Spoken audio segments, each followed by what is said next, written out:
আসসালামু আলাইকুম সম্মানিত শিক্ষার্থী। আজকে আমরা শিখব বাস্তব বিশ্লেষণের দ্বিতীয় অধ্যায়। তো এই দ্বিতীয় অধ্যায়ের নাম বাস্তব রেখার টপোলজি, যেখানে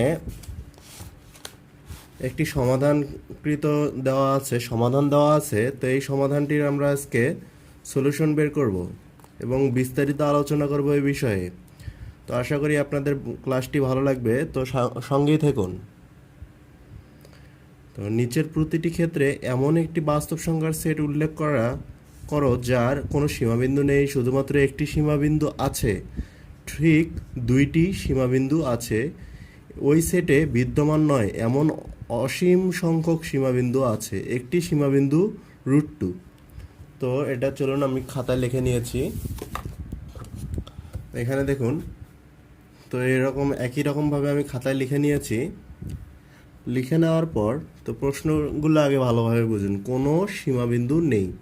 তো প্রশ্নে বলা আছে নিচের প্রতিটি ক্ষেত্রে এমন একটি বাস্তব সংখ্যার সেট উল্লেখ করো যার, তো বাস্তব সংখ্যা বলতে আমরা জানি মূলদ এবং অমূলদ সংখ্যা। তো মূলদ সংখ্যার মধ্যে আমরা জানি যেগুলোকে p/q আকারে প্রকাশ করা যায়, তো p/q আকারে প্রকাশ করা যায় সেগুলো হচ্ছে মূলদ সংখ্যা। তো মূলদ সংখ্যা, আর যেগুলোকে p/q আকারে প্রকাশ করা যায় না সেগুলো হচ্ছে অমূলদ সংখ্যা। তো মূলদ সংখ্যার মধ্যে আমরা জানি 1 2 3 4, তারপর 1/2, 4/5, এগুলো হচ্ছে মূলদ সংখ্যা। এরপর রয়েছে অমূলদ সংখ্যা। অমূলদ সংখ্যা √2, √3, √4, এগুলো √4 না, √5, এগুলো আমরা জানি অমূলদ সংখ্যা। আরও রয়েছে পাই, এগুলো হচ্ছে অমূলদ সংখ্যা। তো প্রথম প্রশ্নে বলা আছে যে বাস্তব সংখ্যার কোনো সীমাবিন্দু নেই, অর্থাৎ এখানে বোঝাচ্ছে যে 1 2 3 4 ... তো এটার কোনো সীমাবিন্দু নেই বলতে বোঝাচ্ছে যে 1 2 3 4 এ ... অসীম পর্যন্ত চলে গেছে, যার কারণে এটির কোনো সীমাবিন্দু নেই। এরপরে 2 নম্বর প্রশ্নে বলা আছে শুধুমাত্র একটি সীমাবিন্দু আছে।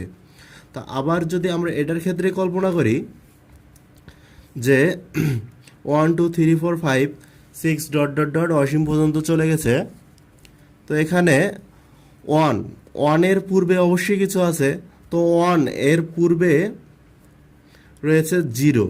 আমরা জানি 1 এর পূর্বে রয়েছে 0, তারপরে রয়েছে -1, -2, তো এগুলো রয়েছে। এখন এখানে বলা আছে যে শুধুমাত্র একটি সীমাবিন্দু আছে।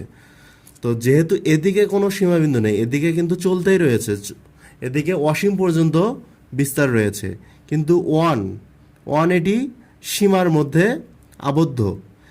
1 এদিকে 0, -1, -2 এগুলোর দিকে যাচ্ছে না, মানে বাম পাশে যাচ্ছে না।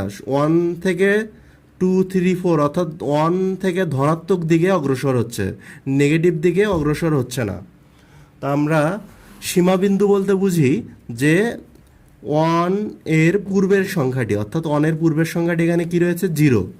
আবার যদি আমরা 2 কল্পনা করি, 2 এর পূর্বের সংখ্যাটি 1, আবার 3 এর পূর্বের সংখ্যাটি 2, অর্থাৎ 3 এর সীমাবিন্দু আমরা বলতে পারি 2, আবার 4 এর সীমাবিন্দু আমরা বলতে পারি হচ্ছে 3। তেমনি ইনফিনিটির সীমাবিন্দু আমরা কি বলতে পারি? ইনফিনিটির সীমাবিন্দু আমরা বলতে পারি ইনফিনিটি -1, অর্থাৎ যে বিন্দুটি, অর্থাৎ যে সংখ্যাটি থাকবে সেখান থেকে 1 বিয়োগ হবে। তো ইনফিনিটির সীমাবিন্দু হবে ইনফিনিটি -1। তো আশা করি আপনারা বুঝতে পেরেছেন। এরপরে ঠিক দুইটি সীমাবিন্দু আছে। তো ঠিক দুইটি সীমাবিন্দু আছে বলতে কি বোঝাচ্ছে? ঠিক দুইটি সীমাবিন্দু, এখানে যেমন আমরা একটি সীমাবিন্দু পেয়েছি, তো ওই বাস্তব সংখ্যারই আরও দুইটি সীমাবিন্দু, এরকম আরেকটি সীমাবিন্দু আমরা ব্যাখ্যা করব। এরপরে এগুলো আমরা আপাতত প্রশ্ন বুঝে দিচ্ছি, যে প্রশ্নই যদি আপনি না বোঝেন তাহলে অ্যান্সার করবেন কিভাবে, যার কারণে প্রশ্নগুলো ব্যাখ্যা সহকারে বুঝে দেওয়া হচ্ছে। এরপরে ওই সেটে বিদ্যমান নয় এমন অসীম সংখ্যক সীমাবিন্দু আছে। তো প্রশ্নটি বোঝাচ্ছে এরকম যে স্বাভাবিকে বিদ্যমান নয় কিন্তু বাস্তবে বিদ্যমান। তো এটি আমরা প্রশ্নে বিস্তারিত আলোচনা করব।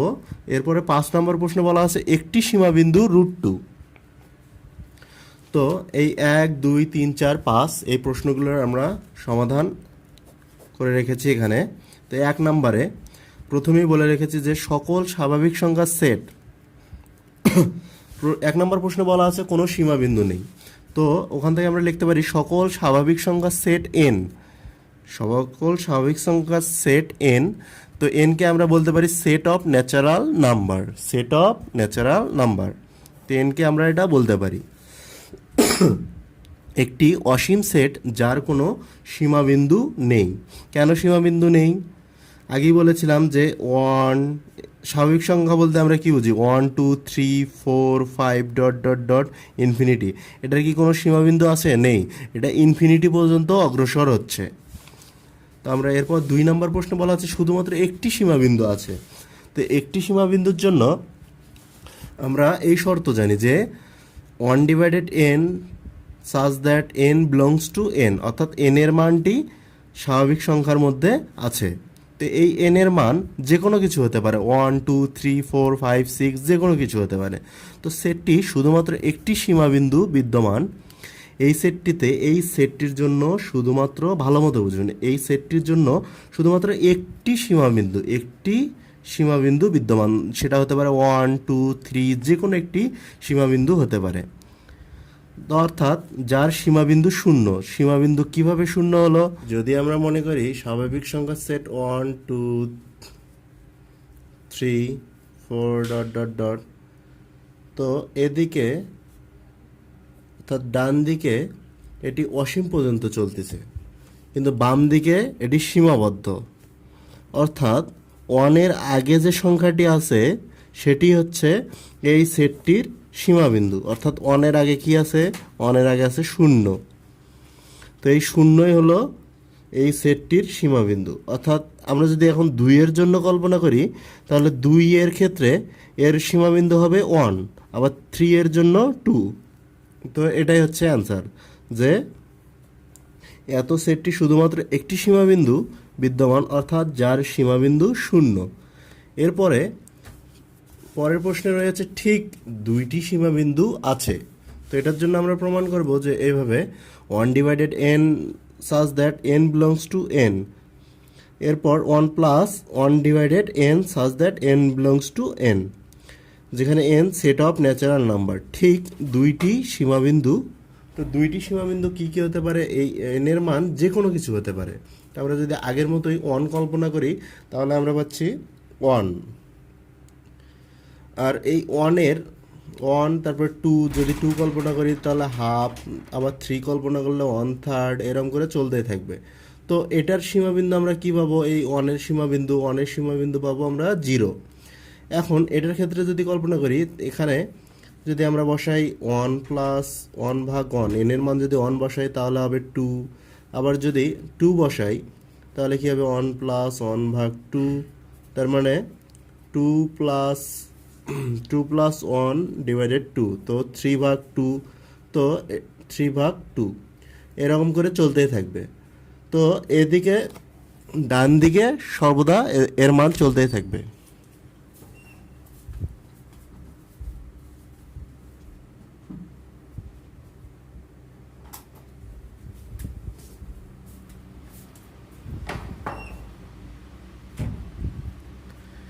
কিন্তু বাম দিকে এই 2 এর পূর্বের সংখ্যাটি হবে এর সীমাবিন্দু। অর্থাৎ 2 এর পূর্বের সংখ্যাটি কি?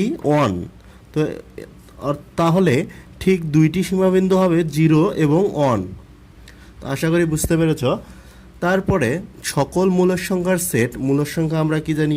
1 2 3 4, তারপরে 5/6, তারপরে 10/9, এগুলো হচ্ছে মূলের সংখ্যা। অর্থাৎ p/q আকারে যেগুলোকে প্রকাশ করা যায় সেগুলো হচ্ছে মূলের সংখ্যা। তো তাই যদি হয়, তো এই 1 আর 2-র মাঝে অসংখ্য সীমাবিন্দু আছে। যেমন 1 এর পরে আমরা যদি লিখি 0.1, আবার 1.0005, আবার 1.999, এগুলো হচ্ছে 1 থেকে 2 এর মধ্যে এই সীমাবিন্দুগুলো অসংখ্য রয়েছে। তো সেটাই বলা রয়েছে যে সকল মূলের সংখ্যার সেট কিউ এর সেটে বিদ্যমান নয়, এমন অসীম সংখ্যক সীমাবিন্দু আছে। অসীম সংখ্যক মানে অসংখ্য সংখ্যক সীমাবিন্দু আছে। এরপরে পরবর্তী প্রশ্ন, একটি সীমাবিন্দু √2। তো একটি সীমাবিন্দু যদি √2 হয়, তার সেট হবে √2 plus 1 divided n such that n dash belongs to n। সেটটি সীমাবিন্দু √2। এখানে যদি √2 n এর মান যদি আমরা 1 কল্পনা করি তাহলে √2 প্লাস হাফ। তো এটার যদি আমরা লসাগু করি, লসাগু করলে হবে 2√2 প্লাস 1 ভাগ 2, এরকম আসবে। আবার এটার মান যদি 1 বসাই তাহলে 1, প্রথমে 1 বসাবো, তারপর 2, তারপর এরকম মান আসতেই থাকবে, যত মান বসাবো তারপর আসতেই থাকবে। তো এটার একটি সীমাবিন্দু কিভাবে হলো, এদিকে তো ডান দিকে তো এটা চলতেইছে অসীম পর্যন্ত, কিন্তু বাম দিকে এটা 1 এর পূর্বের সংখ্যাটি হচ্ছে 0, অর্থাৎ √2 এর সীমাবিন্দু হচ্ছে শুধুমাত্র একটি, সেটি হলো 0।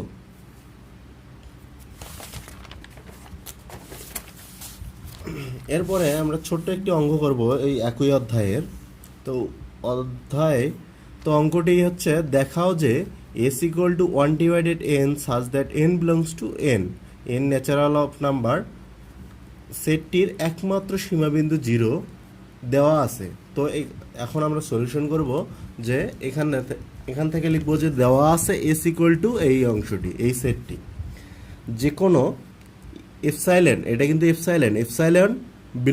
এপসাইলন গ্রেটার দ্যান 0 এর জন্য একটি 0 বিন্দুর প্রতিবেশ। অর্থাৎ এখানে এপসাইলন গ্রেটার দ্যান 0 মানে বোঝাচ্ছে, এপসাইলন মানে খুবই ক্ষুদ্র বোঝাচ্ছে এখানে, যে 0-র চাইতে বড়। অর্থাৎ 0-র চাইতে বড় কি কি হতে পারে, 0-র চাইতে বড় এখানে লিখে রেখেছি আমি, দেখেন যে 0-র থেকে বড় কি হতে পারে, 0.001, 0.0000001, আবার 0.000, অসংখ্য 0-র পরে 1 হতে পারে।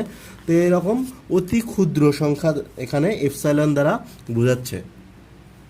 তো এই বিন্দুর প্রতিবেশ হচ্ছে -ε0 থেকে ε0 পর্যন্ত।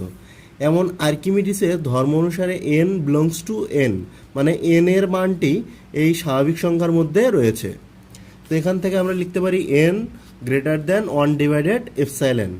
তো 1 ডিভাইডেড এপসাইলন যদি হয়, এখান থেকে আমরা ক্যালকুলেশন করে কি পেতে পারি, যে এটাকে আমরা এইভাবে লিখতে পারি যে 1 ডিভাইডেড n গ্রেটার দ্যানের পরিবর্তে, যেহেতু এটা উপরে ছিল তো এটা নিচে চলে গেল, তো চিহ্নর পরিবর্তন হবে, যার কারণে লেস দ্যান এপসাইলন।